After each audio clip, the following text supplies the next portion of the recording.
Thanks, Christina. Good morning, everyone. My name is Namratha Urs, and I work as a software developer at Fermilab with the Scientific Compute Services Group.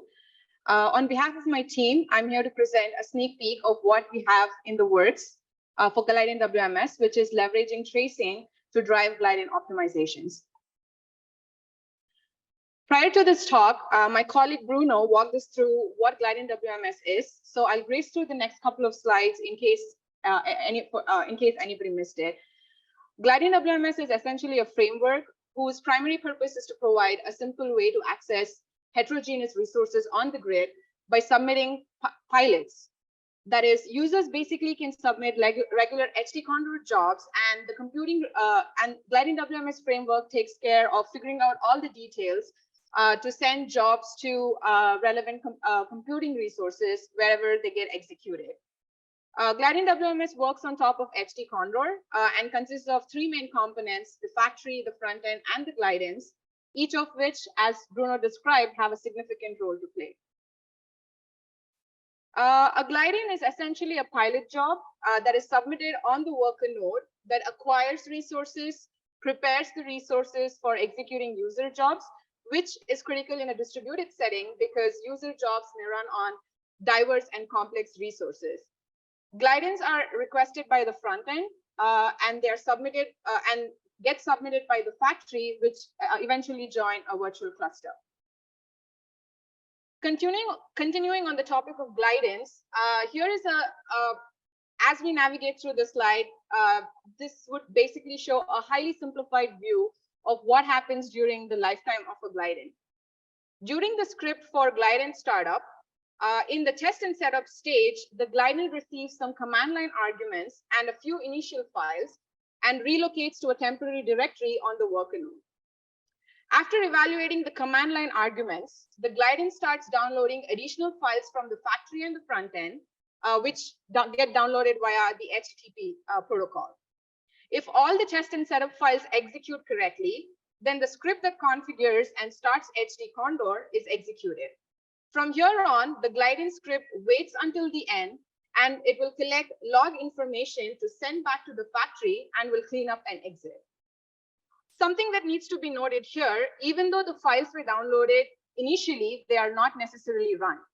By default, the default setting is to run the files at setup time after downloading them, but files can also be run before the job. For example, say before starting Singularity as a pre-job action, or after the job, again, after starting Singularity as a post-job action, or at cleanup and teardown time.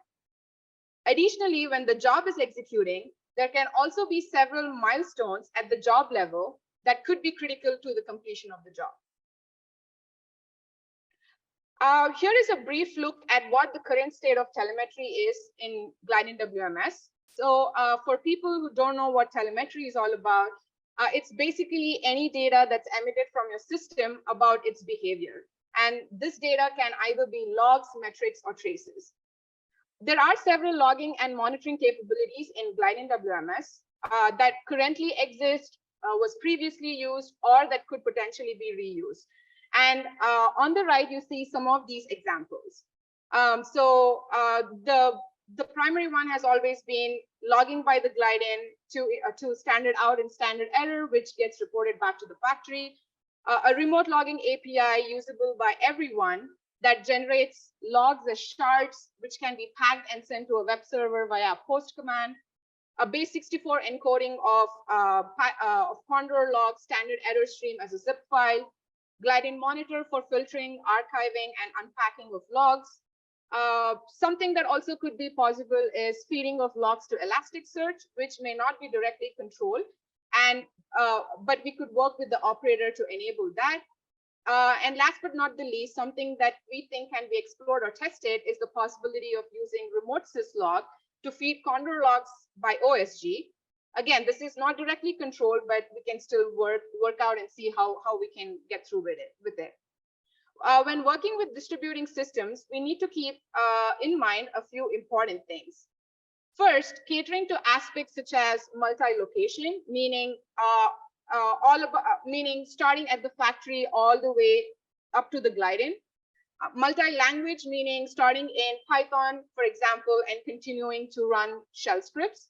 And multi-channel, which is essentially supporting different protocols since services are connected with one another and different services may support different protocols. In addition to these, we still have to maintain security where logs are only accessible by intended users to avoid tampering with an arbitrary server. We would want to also diversify paths such that we don't want all the information getting sent back to the factory. In other words, we don't want to force an information channel, but instead provide all the information and allow users and operators alike to decide what they want to, how they want to access it. So having said that, so now that we know a little bit more about the Glideins, there are several heuristics that define the behavior of Glideins in GildeinWMS. That, for example, these could be how many Glideins to request, how long the Glidein has to wait for new jobs, what would be the wait time, how long the Glidein needs to wait before it gets terminated, among others. An awareness of resources utilized and time exhausted can be invaluable to optimize Glideins. For example, consider a scenario where a Glidein failed and was resubmitted. The information about the failure and resubmission flow can perhaps help us optimize and be more and make the Glideins more efficient. And last but not the least, when we think of distributed high throughput computing in a production setting, it definitely gets challenging in understanding the cause of performance problems or degradation, and having not enough visibility over the distributed system affects our debug ability and internally affects how we reproduce issues. So overall, having good observability in distributed computing systems, ecosystems can make a big difference. So our idea behind this effort is basically to use distributed tracing from two different perspectives. So one is to generate traces for Glideins, where we want to provide insights on the end-to-end Glidein lifecycle for operators and developers, which we believe would help us find answers for a lot of profiling and optimization questions we have. And the second perspective is to provide a tracing service for user jobs, where we would want the tracing information to help answer the most ubiquitous question from our users: why is my job not running yet? And through tracing, we believe that we can motivate users to run their jobs more efficiently. So we are all familiar with this tracking service by USPS. Whenever we order our packages, we get to know where our shipment is and basically track through the exact locations up until it gets delivered. So so tracing is essentially very analogous to tracking, where you can think of a request being recorded from the start to the finish, and the image on the right is basically an example of a request on a web server. So as and when the request goes through different components, different services across networks, you basically capture what's happening as part of the request and record all of the information about the system as a whole. So a bit more about distributed tracing. It's one of the three pillars of observability. It helps us capture or record the big picture information about the system when an event flows from start to finish. It facilitates debugging and diagnosis of common problems with software. It becomes the information that we collect as trace data.